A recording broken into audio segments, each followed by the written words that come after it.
অন্ধকার মানববন্ধন থেকে আমরা সরকারের উদ্দেশ্যে বিভিন্ন বক্তাদের মাধ্যমে কিছু কথা জানিয়েছি। আমরা আরো জানাতে চাই, আমরা বিগত 2010 সাল থেকে আমাদের আবাসিক গ্যাস সংযোগ বন্ধ আছে।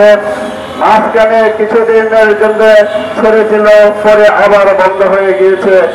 আমরা ঢাকাবাসী, আমরা ঢাকায় যারা বসবাস করি এবং তিতাসগঞ্জ, বাখরাবাদ এবং পশ্চিমাঞ্চল, কর্ণফুলী, অন্যান্য যে প্রতিষ্ঠানগুলি আছে, সিলেট, জালালাবাদ সহ সকল গ্যাস ক্ষেত্র থেকেই গ্যাস উত্তোলন করা হচ্ছে। কিছু না কিছু গ্যাস আসছে, কিন্তু সবচেয়ে বড় দুঃখের বিষয় হইল বাংলাদেশে 2-1টি শিল্প প্রতিষ্ঠান আছে। সেই শিল্প প্রতিষ্ঠানগুলির একটি শিল্প প্রতিষ্ঠানের গ্যাস শুধু ঢাকা শহরে ব্যবহার করলেই চলে। আমাদের মাত্র একটি চুলার গ্যাসের পরিমাণ হল 21 ঘনফুট।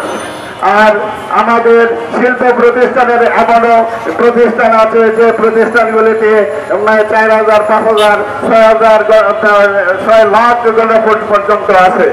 তো সেই হিসাবে আমরা এই গ্রাহকরা ঢাকায় বসবাস করছি এবং গ্যাস সেক্টরের অধীনে যারা আমরা আছি, দীর্ঘদিন যাবৎ গ্যাস থেকে বঞ্চিত।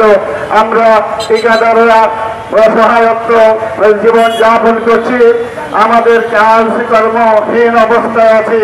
কিন্তু আমাদের এই দীর্ঘায়িত সময়ের মধ্যেও কোন রকম গ্যাস সংযোগের কোনো ব্যবস্থা কোনো সরকারই করে নাই। বিগত সরকারের অনেক দুষ্কৃতি ছিল। আমরা শুনেছি বোতল কোম্পানি নাকি অনেক টাকা দিয়ে গ্যাস বন্ধ করে দিয়েছে। কিন্তু এই সরকার চলে যাওয়ার পরে, এখন বর্তমান সরকার আসার পরে কোন বোতল কোম্পানি তাদেরকে টাকা দিয়ে আমাদের গ্যাস সংযোগ বন্ধ রেখেছে? বলে কোন বোতল কোম্পানি তাদেরকে টাকা দিয়ে গ্যাস সংযোগ বন্ধ রেখেছে? আমরা যদি আরো ব্যক্তিহীনভাবে বলতে চাই, আমরা আরো বলতে চাই যে আমাদের যে উপদেষ্টা মহোদয় আছেন, উনি যে সমস্ত বক্তব্য দিয়েছেন, উনি ওনার যোগ্যতা হারিয়ে ফেলেছেন। ওনাকে অনতিবিলম্বে পদত্যাগ করার জন্য আজকের এই সভা থেকে আমরা ঘোষণা করছি।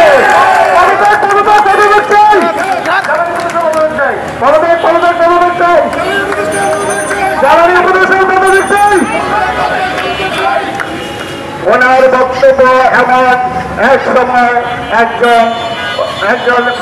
একজন দায়িত্বশীল ব্যক্তি কোনোভাবেই বলতে পারে না কিয়ামত পর্যন্ত গ্যাস দেওয়া যাবে না। এটা তার বক্তব্য একেবারেই সমীচীন নয়।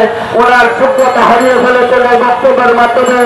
এইরকম আমাদের বাংলাদেশ একটি অত্যন্ত শান্ত দেশ, সেই জন্য উনি এখনো টিকে আছেন।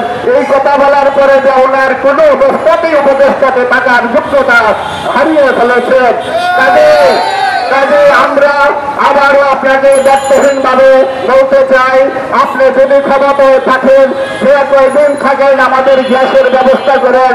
অন্তত আবাসিক শিল্প প্রতিষ্ঠানের 1,000 আবেদন তিতাস গ্যাসে জমা করেছে।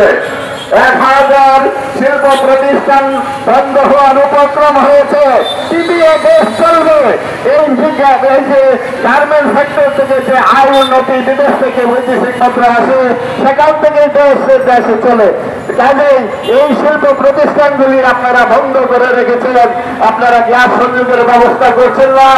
আপনারা গ্যাসের ব্যবস্থা না করে আপনারা উল্টো কথাবার্তা বলছেন।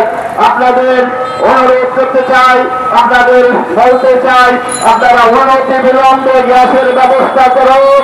অনতিবিলম্বে আবাসিক গ্রাহকদের কান্নার অসমাপ্তি করুন। অনতিবিলম্বে আমাদের ছোট ছোট ঠিকাদার ভাইদের কাজ কর্মের ব্যবস্থা করুন। কর্তৃপক্ষকে অনুরোধ করব, আপনারা বছরে বছরে আমার